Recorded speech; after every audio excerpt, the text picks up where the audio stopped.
Fala, Renato Rios Neto, grande abraço pra você. Pois é, meu camarada, sabadão, né? O ano tá chegando ao fim, o mês também, dia 14 de dezembro, mas pra gente aqui, muito trabalho e... Quando é sábado, é Itatiaia Patrulha, é Patrulha Cast, é a gente fazendo aquele balanço dos BOs que mais chamaram a atenção da gente aqui na pauta policial. E aquele esquema, né, Renatão? A gente vai variando, né? Desta vez, nesta oportunidade, somos eu e Felipe Quintela. Tô agraciado mais uma vez com a presença, com a ilustre presença desse garoto. Fala aí, Quintela. Boa tarde, meu cara. Beleza, vamos lá. Renato, nós chegamos à conclusão aí, Quintela, de que a gente não vai falar cada um de um assunto, não.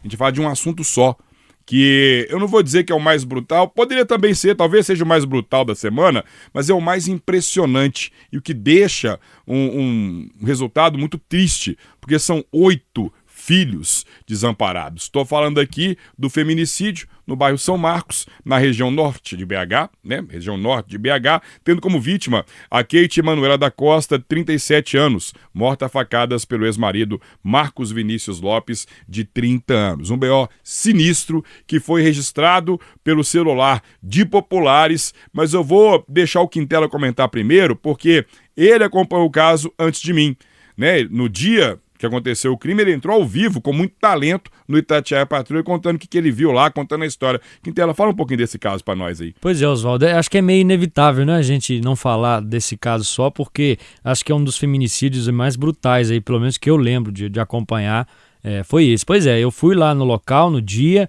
no momento do trabalho da perícia ainda, estava lá, o rabecão demorou muito para chegar, então a gente teve um tempo hábil ali de umas 3, 4 horas para apurar a história toda, e assim, eu já fui no caminho pro local sabendo que havia um vídeo, né, que foi filmado ali da cena do que aconteceu, num vídeo que literalmente mostrava esse feminicídio acontecendo. E aí a gente estava ali tentando conseguir esse vídeo e tudo mais, e você vai imaginando o que pode ser aquela história, né? E aí, sem ver o vídeo ainda, eu só sabia que existia esse vídeo. Chegando lá, a gente tinha informação já que o companheiro da Keiti, né, o Marcos, ele já tinha sido preso, ele já estava lá encaminhado para o hospital, tinha informação que ele estava ferido, talvez por um autoextermínio, a informação inicial, uma tentativa, né, de autoextermínio, a informação inicial era essa, porque é uma coisa relativamente comum de acontecer em feminicídios, né? E aí eu fiquei na dúvida se eu ia para o hospital ou não, mas a gente foi para o local porque é onde estava o mais importante ali. Então o policial que estava à frente, o sargento, ele teve muita paciência de gravar com toda a imprensa. Muito simpático esse sargento, que foi na fila, né? Com certeza, acho que ele, igual eu falei com o Oswaldo, ele gravou acho que 6 entrevistas. Todo repórter que chegava lá da TV, do rádio, ele gravava uma entrevista. Acho que primeiro porque é inevitável, que é um caso muito brutal, e segundo porque, é lógico, a polícia mostrou o trabalho dela que prendeu, né? Esse cara, então, tá certíssimo. Então, agradecer. Mas boa vontade dele em falar 6 vezes, né? Claro, porque lógico. Não é tão comum assim, não. Lógico, agradecer ele aí. E também, assim, eu notei um pouco de, como tem vários casos de homicídio mesmo, a dificuldade dos moradores falarem, de se aproximar da gente. E a comunidade estava muito mexida com aquilo. Eu cheguei, parei o carro, tinha grupinhos assim, já falando desse caso, contando como é que foi na hora. Tinha homens, né? A maioria homens falando que eu tentei pegar o cara, peguei o pau lá pra incomodar ele lá, pra tirar ele lá do local lá, mas não consegui, um absurdo. A comunidade estava comentando aquilo. Era muita gente na rua ali. Mas gravar uma entrevista é difícil, né? E assim, a gente imagina o quê? Por quê? Porque no vídeo mostra as pessoas, primeiro as mulheres ali tentando ajudar a Keiti, depois dela ter sido esfaqueada na rua, né? Porque a discussão começou na casa, ela foi pra rua, fugiu, foi esfaqueada na rua, então as mulheres estavam ali ajudando ela, só que o autor ele volta, dá mais facadas nela e é crucial, né, Quintela? Porque se ele não tivesse voltado, a impressão que eu tenho talvez é que ela seria viva. Socorrida e poderia hoje estar internada, mas viva. Sim, e aí ele volta completamente possuído ali, dá pra ver no vídeo, e tem gente com pau na mão, tentando tirar o cara de lá, e você vê que as pessoas elas vão dando uma recuada, o cara vai vindo, elas vão dando uma recuada assim, né? Parece que elas não conseguem ajudar. E lógico, e quando tem esse contexto, você já entende por que as pessoas talvez não gostariam de falar, porque depois a gente vai entender, você e o Renato também apuraram, que esse cara, além de ter cometido isso, talvez foi o último ato dele aí, porque tudo que ele já fez de ruim ali, dá para entender, né? O medo que aquelas pessoas estavam já ali. tinha fama, né? Pois é, então aí isso foi crucial, infelizmente, para esse feminicídio. E aí a gente gravou uma entrevista com uma moradora que se dispôs lá, ela meio que é uma líder comunitária, organiza lá as coisas, e o ponto principal dela foi, lógico, a questão do feminicídio, como mulher e tudo mais, que é um absurdo que homens continuem fazendo isso, filmados e como se nada, né? Mas a questão dos filhos, né? 8 filhos, só um maior de idade, 7, se eu não me engano, são com Marcos, um que não é. Não, são Não é 6, isso? 6? 6 com Marcos e 2 não. Pois é. Então, E os aí... mais velhos, de 16 e 19, não são, e os menores, que têm entre 12 e 13, desculpa, entre 2 e 13, não, são todos filhos desse relacionamento. Pois é, aí fato é que são crianças e outros acabaram de ser adolescentes. Assim, largados, porque não tem parente, não tem tia, não tem avó, não tem nada.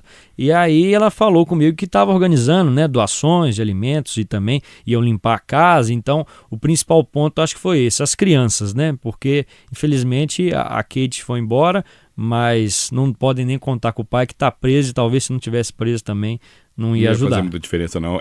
O Quintela acompanhou esse caso no momento que o crime aconteceu e eu fui fazer a chamada suíte. Suíte, no jargão jornalístico, é quando acontece um caso e você vai investir nesse caso para ter novas informações, novos ingredientes para contar uma nova história baseada naquela primeira que aconteceu, que no caso foi o feminicídio. Então eu fui na manhã seguinte deste crime para o bairro São Marcos e consegui achar o William, de 19 anos, que é o primogênito da Kate, é o filho mais velho, não é filho do Marquinhos, mas é filho da Kate. E quando eu cheguei na casa, gente, eu vou falar para vocês uma coisa, que ambiente estranho, que ambiente deplorável. Eu sei imaginar que crianças de 2 anos, 5 anos, 8 anos, dentro das idades que eu esqueci aqui agora, mas você imaginar crianças crescendo num ambiente tão pesado, tão sujo, né? Você fica meio com o coração apertado, né? E eu fico muito feliz com um detalhe, porque o brasileiro pode ter todos os defeitos que ele tem, e tem muitos, tá? A gente é um povo, assim, passivo de muita coisa, aceita lambada nas costas sem poder reclamar muito, como por exemplo acontece em outros países aí, vizinhos nossos, argentino, uruguaio, tem muito mais disposição que a gente para contestar direito e tal, não sei o quê, mas o brasileiro é muito solidário. Isso é uma coisa muito legal, especialmente o mineiro. E a gente vê isso no nosso dia a dia. Então já estão mobilizando gente para fazer vaquinha online, para levantar fundos, para ajudar essa família, para não afastar, porque o medo do William é que os irmãos que são muito apegados uns aos outros se afastem. Conselho tutelar vem, aí adota aqui, vai para um lado, vai para o outro, e os irmãos não se encontram porque estão crescendo juntos. Então, nesse exato momento, neste sábado, quando a gente conversa aqui, está tendo um mutirão para reformar a casa. A gente teve essa informação de que há um engenheiro muito forte na comunidade, que ele já está tomando a rédea para poder, com base na doação de material, de construção, de mão de obra, para dar uma reformada naquela casa, porque realmente a casa é insalubre. Eu entrei lá, cara, eu só via sujeira para tudo quanto é lado, mau cheiro, e imaginar que tem criança crescendo ali é uma tristeza.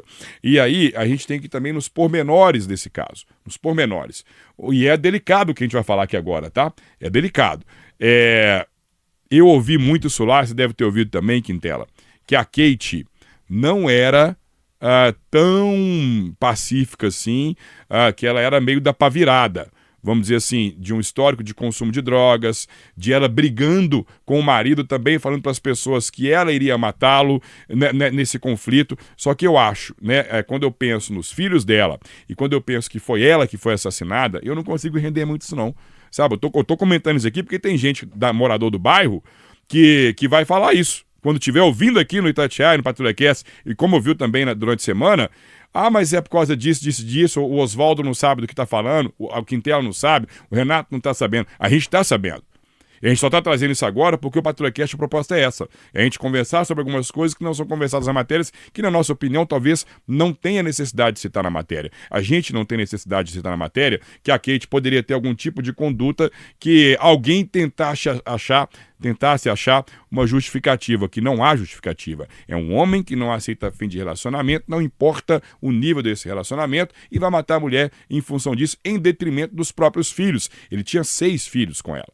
Então, eu cito isso aqui para enfatizar que a conduta dela no histórico da comunidade não interessa e não é em nenhum momento fator para tentar justificar o que aconteceu com ela. Mas eu fico muito feliz, Quintela, por saber que tem muita gente empenhada e tentando ajudar essa família, que os meninos estão órfãos, gente. Com certeza. A mãe está morta e o pai vai ficar preso, ó. E quando sair também, será que vai estar preocupado com eles? Duvido. E isso aí que você falou é verdade. Eu ouvi realmente essa conversa, principalmente essa questão de usuário de drogas, que dá para entender por que a casa está daquele jeito, talvez, mas eu concordei com você, não achei interessante entrar nesse assunto.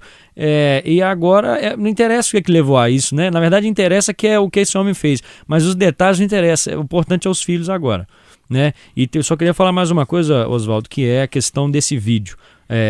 Esse feminicídio, eu acho que foi um dos mais brutais, né? Que eu já acompanhei, igual eu falei. Mas por que tinha esse vídeo? Porque eu não duvido... feminicídio é brutal. Todos né? Os feminicídios que a gente já acompanhou, se tivesse tanta gente filmando daquele jeito, eu acho que o horror ia ser igual. Na verdade, o horror tinha que ser sempre esse. Mas esse vídeo em particular, que mostra tudo... Quando ele volta é o pior. Ele deixa claríssimo a gravidade da situação que a gente está vivendo aqui. Porque a gente sempre fala, né? O homem não aceita o fim do relacionamento, dá no feminicídio, e a gente cobre, e dessa vez a gente tinha não o que mostrar, porque não era um vídeo a ser mostrado, mas até a gente se assustou com o que a gente cobre todo dia. Né? E aí a gente fica imaginando, né, Quintela, para encerrar, como é que deve ficar a cabeça desses meninos, porque vídeo é eterno. Vai proliferar aí nos celulares e não vai apagar. Aí menino que tem 2 anos hoje, quando ele tiver 12, e aí ele vê esse vídeo, cara, como é que fica a cabeça, né? Muito acompanhamento aí psicológico, né? De família, de amigos, para tentar superar isso aí. Mas é isso, né?